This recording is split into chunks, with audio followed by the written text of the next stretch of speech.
The Bihar teachers history makers मेरा mobile मेरी शिक्षा #TBT के इस पावन मंच पर मैं आपका पुनः स्वागत करता हूं। आज हम लोग वर्गमूल के बारे में जानेंगे। किसी भी पूर्ण वर्ग संख्या का वर्गमूल हम कैसे निकालते हैं, इसी को आज हम लोग पढ़ेंगे। तो आइए शुरू करते हैं। तो सबसे पहले हमें अगर किसी भी पूर्ण वर्ग संख्या का वर्गमूल हमको ज्ञात करना है तो उसके लिए हमें कम से कम 1 से लेकर 20 तक संख्याओं का वर्ग याद होना चाहिए। तब हम आराम से आसानी से बहुत कम समय में किसी भी बड़ी से बड़ी पूर्ण वर्ग संख्या का वर्गमूल निकाल सकते हैं। तो आइए, मैंने पहले से ही कुछ संख्याओं को लिख रखा है।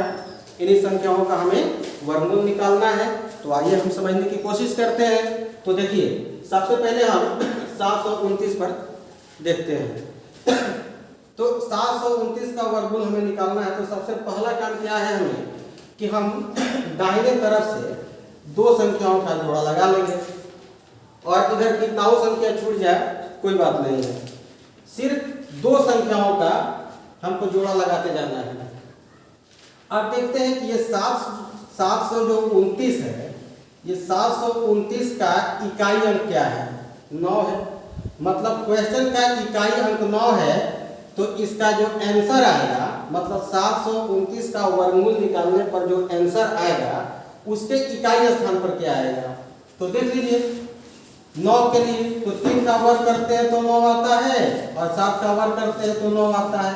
इसका मतलब 3 और 7। तो 729 का हम जब वर्गमूल निकालेंगे तो इसके इकाई स्थान पर या तो 3 आएगा और नहीं तो 7 आएगा। 3 आएगा नहीं तो 7 आएगा। अब हम देखते हैं कि यह जो 7 है, यह 7 जो है इन दो संख्याओं के वर्गों के बीच में है। तो देखिए, 4 और 9 के बीच में है। मतलब कि 2 का वर्ग और 3 का वर्ग करते हैं तो 4 और 9 के बीच में क्या आता है? 7 आता है। अब हमारा काम क्या होगा कि 2 और 3 में छोटा कौन? तो 2। तो 2 यहाँ लिख देंगे। हमेशा छोटा लिखेंगे, छोटी संख्या को लिखेंगे। तो 2 लिख दिया और 2 के साथ एक बार 3 को लिख देते हैं और फिर 2 के साथ एक बार 7 को लिख देते हैं। अब देखते हैं कि यह जो 7 है 9 के एकदम नजदीक है कि 4 के एकदम नजदीक है। तो देखते हैं कि यह 7 9 के एकदम नजदीक है, क्योंकि 7 के बाद 8, 8 के बाद 9 आएगा। तो 7 के एकदम नजदीक है, 9 के एकदम नजदीक है। तो चूंकि 4 और 9 में 9 बड़ी संख्या है, इसलिए 23 और 27 में जो बड़ी संख्या होगी वही क्या होगी? 729 का आंसर होगा। समझ में आया होगा? क्लियर है? आइए देखते हैं 841 पर। 841 ये क्वेश्चन हुआ। तो इस क्वेश्चन का इकाई अंक 1 है। तो आंसर का इकाई अंक क्या आ सकता है?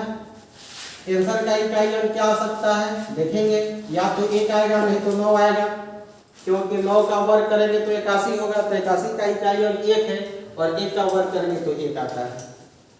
तो इसका इकाई अंक या तो 1 आएगा नहीं तो 9 आएगा। अब हम देखते हैं 8 पर। 8 है को हम देखते हैं कि किन दो संख्याओं के बीच में है। तो देखते हैं कि 4 और 9 के बीच में है, यानी 2 का वर्ग और 3 का वर्ग करते हैं तो बीच में 8 आता है। 2 का वर्ग और 3 का वर्ग करते हैं तो बीच में क्या आता है? 8 आता है। अब 2 3 में छोटा कौन? तो 2। तो 2 के साथ एक बार 1 लिख देते हैं, 2 के साथ एक बार 9 लिख देते हैं। देखते हैं कि 8 किसके नजदीक है? 4 के नजदीक है कि 9 के नजदीक है? तो 9 के एकदम नजदीक है। इसका मतलब 4 और 9 में बड़ा कौन? 9।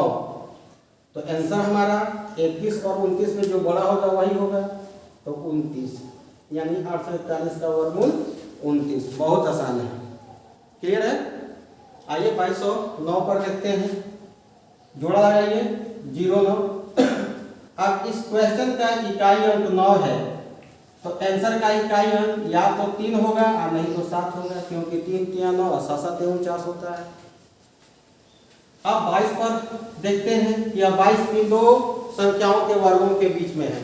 तो 16 और 25 के बीच में 22 आएगा, मतलब 4 का वर्ग और 5 का वर्ग। 4 का वर्ग करेंगे और 5 का वर्ग करेंगे तो दोनों के बीच में क्या आएगा, 22 आएगा। अब देखते हैं 4 और 5 में छोटी कौन, तो 4 है छोटा, तो 4 लिख देंगे और 4 के साथ एक बार 3 लिखेंगे और फिर 4 के साथ एक बार 7 लिख देंगे। अब देखते हैं कि जो 22 है 16 के एकदम नजदीक है कि 25 के एकदम नजदीक है, तो 25 के एकदम नजदीक है।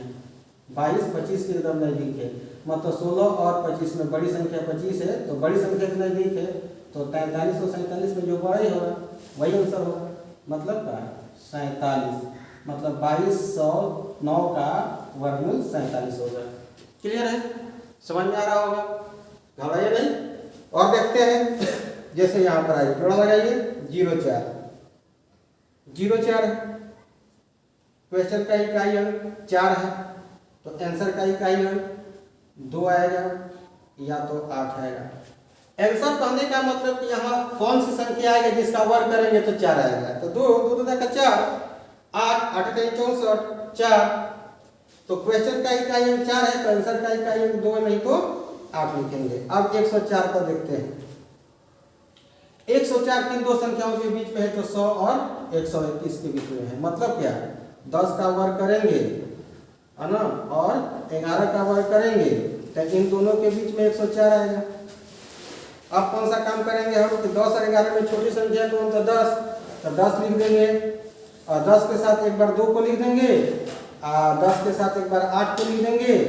अब देखेंगे कि यह जो 104 है, ये 104 किन 100 के नजदीक है कि 121 के नजदीक है, ये देखना है।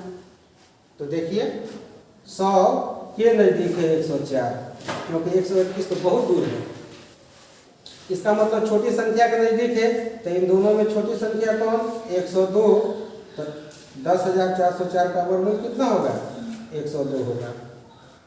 क्लियर, समझ में आ रहा होगा। एक और सवाल देख लेते हैं हम, जोड़ा लगाएंगे यहाँ से 25। अब इस क्वेश्चन का इकाई अंक क्या है 5 है, तो आंसर का इकाई अंक भी 5 आएगा। क्यों, क्योंकि 5 ही एक ऐसी संख्या है जिसका इकाई अंक पर 5 आता है वर्ग करने पर, बाकी कोई संख्या पर नहीं आता है, सिंगल है।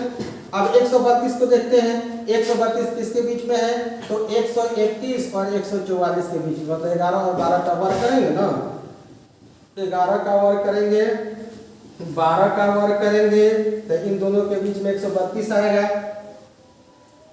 तो इनमें 11 और 12 में छोटी संख्या कौन 11, तो पहले 11 लिख देंगे और 11 के साथ क्या लिख देंगे 5, क्योंकि यहाँ पर सिर्फ और सिर्फ 5 है, दो संख्याएं नहीं है, 5 है, तो 11 के साथ 5 लिख दिया, तो यही हमारा क्या हो जाएगा आंसर। आई होप आपको ये तरीका समझ में आया होगा। ये जो संख्याएं हैं ये आपके लिए है, आप इसका आंसर कमेंट सेक्शन में जरूर लिखिएगा।